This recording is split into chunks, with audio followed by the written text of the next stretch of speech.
ఈరోజు శ్రీకాకుళం జిల్లాకు సంబంధించి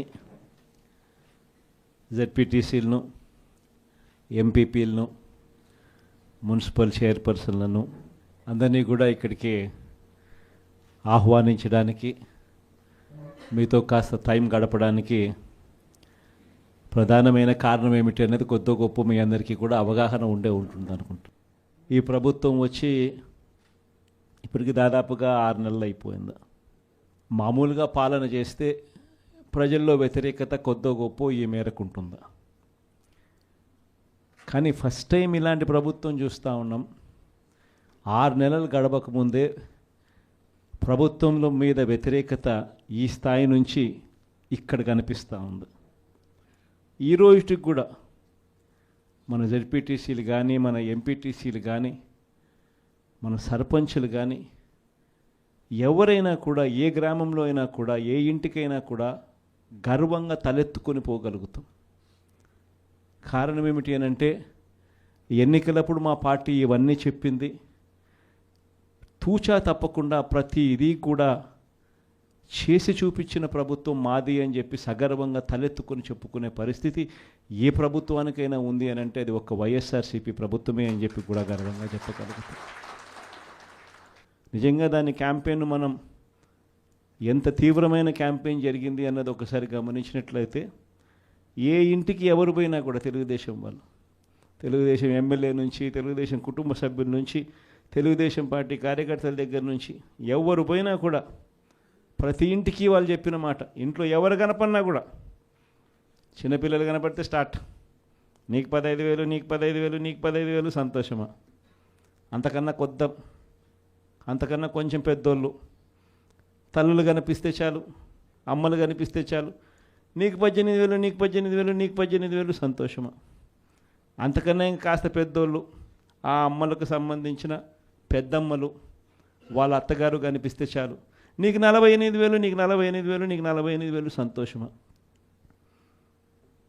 20 ఏళ్ళ పిల్లోడు ఇంట్లో నుంచి బయటకు వస్తే చాలు, నీకు 36,000, నీకు 36,000, నీకు 36,000, సంతోషమా? ఇంట్లో నుంచి రైతు కండువా వేసుకొని బయటకు వస్తే చాలు, నీకు 20,000, నీకు 20,000, నీకు 20,000, సంతోషమా అనే మాటలు ఈ రోజుకి కూడా నా దగ్గరికి మన ఎమ్మెల్యేలు కూడా నా దగ్గరికి వచ్చి చెప్పారు. చాలామంది కూడా చెప్పినారు, అన్న ఈ రకంగా చెప్తా ఉన్నారన్న, మనమేమో కుటుంబం మొత్తానికి సహాయం మనం చేస్తూ ఉంటే వీళ్ళు ఇంట్లో ఉన్న ప్రతి ఒక్కరికి కూడా మేము చేస్తాము అని చెప్పి చెప్పడం మొదలు పెడతా ఉన్నారు. ఈ అబద్ధాలకు మనం తట్టుకోలేమున్నా, మనం కూడా ఏదో ఒకటి చేయకపోతే, ఏదో ఒకటి చెప్పకపోతే ఇబ్బంది పడతామన్నా అని చెప్పి కూడా చాలామంది ఎమ్మెల్యేలు నా దగ్గర కూడా వచ్చి చెప్పారు. కానీ చెప్పినప్పటికి కూడా నేను చేయలేకపోయా. ఎందుకు చేయలేకపోయినాను అని అంటే, ఈ రోజుకి కూడా అంటారు చాలామంది ఎమ్మెల్యేలు నా దగ్గరికి వచ్చినప్పుడు కూడా, అన్న నీతో ఓ సమస్య ఉందన్న అంటారు. ఏంది ఆ సమస్య అని చెప్పి నేను అడిగితే, అన్న నీతో ప్రాబ్లం, నీలో అతి మంచితనము, అతి నిజాయితీతనం, ఈ రెండు నీతో ఉన్న సమస్యలు అన్నా అని చెప్పి కూడా అంటారు. వాస్తవమే, అతి నిజాయితీతనము, అతి మంచితనము, ఈ రెండు బహుశా నాకున్న ప్రాబ్లమ్సే కావచ్చేమో. కానీ మళ్ళీ రేపొద్దున మనం అధికారంలోకి వచ్చేసరికి మాత్రం మళ్ళీ అవే కారణాల వల్లే మళ్ళీ మనం రేపొద్దున అధికారంలోకి వస్తామన్న మాట కూడా అంతే వాస్తవం. ప్రైవేట్ స్కూళ్ళు గవర్నమెంట్ స్కూళ్ళల్లో పోటీ పడగలుగుతాయా, ఇది సాధ్యమేనా అని చెప్పి అనుకునే పరిస్థితి నుంచి ప్రతి 6వ తరగతి నుంచి ప్రతి క్లాస్ రూమ్లోనూ డిజిటల్ క్లాస్ రూములు తయారు చేసి ఇవన్నీ తీసుకొచ్చి మన హయాంలో గర్వంగా కూడా తలెత్తుకొని చెప్పగలుగుతాం. ప్రైవేట్ స్కూళ్ళు గవర్నమెంట్ స్కూళ్ళతో పోటీ పడే పరిస్థితి వచ్చింది అని అంటే అది ఒక్క వైఎస్ఆర్సీపీ హయాంలో మాత్రమే. వసతి దీవెన గాలికి ఎగిరిపోయింది. పిల్లలను ఈరోజు చదువుకునే దానికోసం ఇంజనీరింగ్ కాలేజీలో యాజమాన్యాలు, మీరు ఫీజులు కట్టకపోతే మీరు చదువుకునేదానికి మేము ఒప్పుకోము, ఫీజులు తీసుకొని రండి అని చెప్పి పిల్లల్ని ఇంటికి పంపిస్తూ ఉన్న పరిస్థితులు ఈరోజు కనిపిస్తూ ఉన్నాయి. వైద్య రంగం పరిస్థితి కూడా అంతే దయనీయంగా ఉంది. ఆరోగ్యశ్రీ సేవలు మార్చి నుంచి ఇంతవరకు బిల్స్ లేవు. వ్యవసాయం పరిస్థితి అంతే.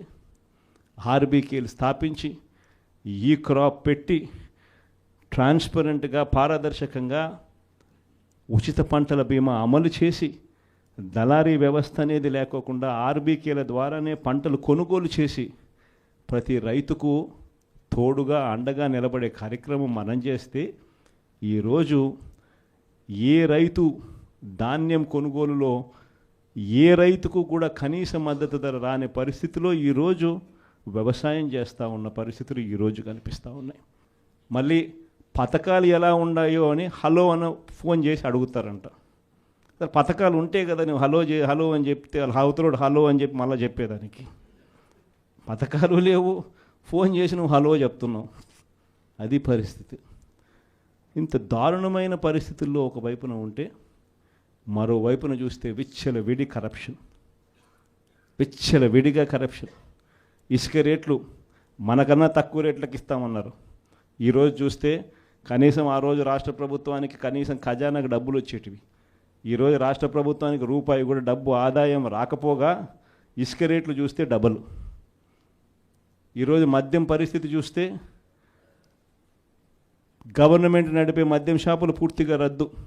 ప్రతి గ్రామంలోనూ వేలం వేసి బెల్ట్ షాపులు 2 లక్షలు 3 లక్షలు అని చెప్పి వేలం వేసి మరీ బెల్ట్ షాపులు నడుపుతూ ఉన్నారు. 6 నెలలు అయిపోయింది. ఇక మనం కూడా ప్రజల తరపున నిలబడాల్సిన సమయం వచ్చింది అని చెప్పి గట్టిగా కూడా మళ్ళీ చెయ్యి కలిపి పనిచేయాలి అని చెప్పి చెప్పడానికి మళ్ళీ మిమ్మల్ని అందరినీ కూడా ఇక్కడికి రమ్మని చెప్పడం జరిగింది. నా ప్రోగ్రాం సంక్రాంతి తర్వాత నా ప్రోగ్రాములు కూడా జిల్లాల్లో స్టార్ట్ అవుతాయి. నేను కూడా సంక్రాంతి అయిపోయిన తర్వాత జనవరి 3వ వారం నుంచి జనవరి చివరిలోనో జనవరి 3వ వారం నుంచో నా ప్రోగ్రాములు కూడా జిల్లాల్లో స్టార్ట్ అవుతాయి. నేను కూడా ప్రతి జిల్లాలోనూ అక్కడే నిద్ర చేస్తా. ప్రతి బుధవారం ప్రతి గురువారం ఒక్కొక్క పార్లమెంట్లో 2 రోజులు 2 రాత్రులు అక్కడే పడుకుంటా. 3 రోజులు 3 నియోజకవర్గాలు, మరుసటి రోజు గురువారం మరో 4 నియోజకవర్గాలు కార్యకర్తలతోనే మమేకమయ్యే కార్యక్రమాలే చేస్తాం. ప్రోగ్రాం పేరు కూడా కార్యకర్తలతో జగనన్న పార్టీ బలోపేతానికి దిశ నిర్దేశం అనే ప్రోగ్రాంతోనే ఆ ప్రోగ్రాంలో కూడా అడుగులు ముందుకు వేస్తాం. ఆ ప్రోగ్రాం జనవరి 3వ వారంలో నా ప్రోగ్రాంలు స్టార్ట్ అయ్యేసరికి మీరేం చేయాలి అనే కార్యక్రమం కూడా చెప్పడానికి కూడా ఈరోజు మిమ్మల్ని అందరినీ కూడా ఇక్కడికి ఆహ్వానించడం జరిగింది.